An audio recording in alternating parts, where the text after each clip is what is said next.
नमस्कार दर्शकों, स्वागत है आपका जीएमएच न्यूज चैनल में। आज की नॉन स्टॉप खबरें जानते हैं। सबसे पहले बता दें आपको, योगी सरकार ने एक बार फिर से तबादला एक्सप्रेस चलाई। 2 आईएएस अधिकारी सहित 18 पीसीएस अधिकारियों का गुरुवार की देर शाम ट्रांसफर किया गया। हाल ही में केंद्र सरकार की प्रतिनियुक्ति से उत्तर प्रदेश वापस लौटे आईएएस अधिकारी अमित कुमार को प्रमुख सचिव सचिवालय प्रशासन की महत्वपूर्ण जिम्मेदारी से नवाजा गया। ये आपके सामने हम दिखा रहे हैं सूची।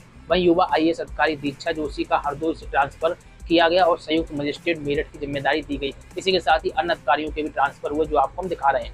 यूपी बोर्ड परीक्षा 10वीं और 12वीं के परिणाम जारी हो चुके हैं। छात्रों ने ऑनलाइन प्रोविजनल मार्कशीट भी डाउनलोड कर ली होगी, लेकिन अब आप अपनी 10वीं और 12वीं की ओरिजिनल मार्कशीट आने का इंतजार कर रहे हैं। तो एक बड़ी खबर है, यूपी माध्यमिक शिक्षा परिषद यूपीएमएसपी के सभी उत्तीर्ण छात्रों को मई के दूसरे सप्ताह तक असली मार्कशीट देने की बात कही जा रही है। इस बार हाई स्कूल और इंटरमीडिएट छात्रों को हाईटेक और बदली हुई ओरिजिनल मार्कशीट मिलेगी। यहाँ तक कि यह रंग भी जो होगा वो बदला हुआ होगा। यूपी बोर्ड की मार्कशीट ऐसे कागज से तैयार की जाएगी जो ना फटेगा और ना ही गलेगा।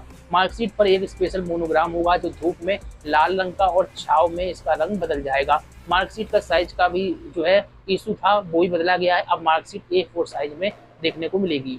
इसी के साथ ही बात कर लेते हैं बरेली के मीरगंज क्षेत्र में गोला नदी के किनारे कछुओं को संरक्षित करने के उद्देश्य से वेटलैंड विकसित किया जा रहा है। ये वेटलैंड पश्चिमी उत्तर प्रदेश का पहला कछुआ संरक्षण क्षेत्र बनने जा रहा है। मीरगंज क्षेत्र में गोला नदी के किनारे स्थित डिबना वेटलैंड क्षेत्र में 1000 से अधिक कछुओं की मौजूदगी दर्ज की गई है, जिसके आधार पर इसे संरक्षित क्षेत्र घोषित करने की प्रक्रिया को तेज कर दिया गया है। बात कर लेते शिक्षा के अधिकार अधिनियम यानी कि आरटीई के जरिए एक आंकड़ा निकल कर आया, जिसमें बताया गया कि अब तक 1,06,000 से अधिक बच्चों का निजी विद्यालयों में फ्री में प्रवेश हुआ। 4 चरणों में 3.34 लाख से अधिक आवेदन प्राप्त हुए, जिसमें 2.52 लाख से अधिक को स्वीकृति मिली। इनमें से 1,85,000 बच्चों को निजी विद्यालयों के लिए आवंटन किया गया और अब तक 1,06,000 से अधिक बच्चों का नामांकन भी हो चुका है। ये खुलासा हुआ है।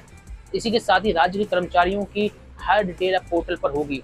फिर जो मुख्य सचिव है मनोज कुमार सिंह द्वारा जारी पत्र में कहा गया है कि राज्य कर्मचारियों का सेवा विवरण हो, जैसे नियुक्ति, कार्यभार ग्रहण, कार्यमुक्ति, अवकाश प्रबंधन, मेरिट आधारित ऑनलाइन स्थानांतरण, वार्षिक मूल्यांकन रिपोर्ट यानी कि एपीआर, वेतन आहरण और सेवा पुस्तिका प्रबंधन मानव संपदा पोर्टल के माध्यम से किए जा रहे हैं। इस पोर्टल को कर्मचारी डेटा और प्रक्रियाओं के केंद्रीकृत प्रबंधन के लिए डिजाइन किया गया है, जिसकी उच्च स्तरीय निगरानी भी की जा रही है।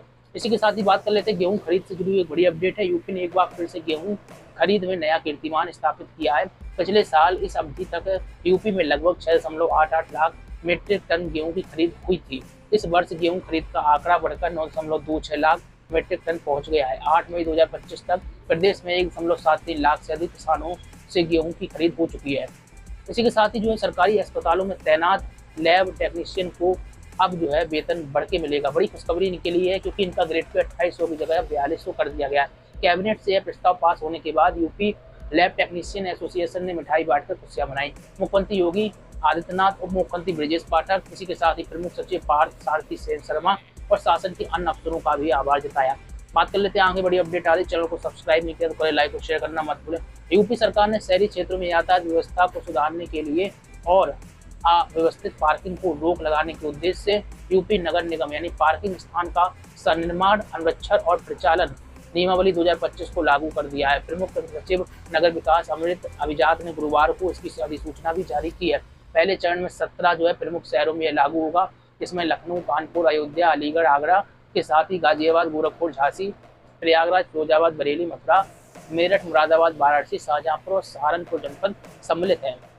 इसी के साथ ही जाते जाते आपको बता देते, जालौन के जिलाधिकारी राजेश कुमार पांडे के निर्देश पर नगर मजिस्ट्रेट राजेश कुमार वर्मा के नेतृत्व में उरई विकास प्राधिकरण की संयुक्त टीम ने एक बड़ी कार्रवाई की है।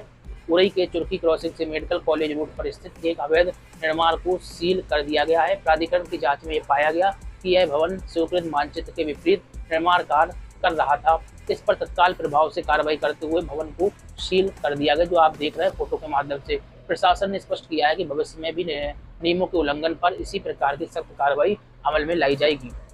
इसी के साथ ही बात कर लेते हैं, मुख्यमंत्री योगी आदित्यनाथ ने माध्यमिक शिक्षा विभाग में नव चयनित 494 सहायक अध्यापकों और 49 प्रवक्ताओं को नियुक्ति पत्र वितरित किए। सीएम ने शिक्षा विभाग में पारदर्शी भर्ती प्रक्रिया और बीते वर्षों में हुए बदलाव को लेकर भी बड़ा संदेश दिया। सीएम योगी ने कहा है कि आज प्रदेश को 550 नए शिक्षक मिले हैं, जिनका चयन एक निष्पक्ष और पारदर्शी तरीके से किया गया है।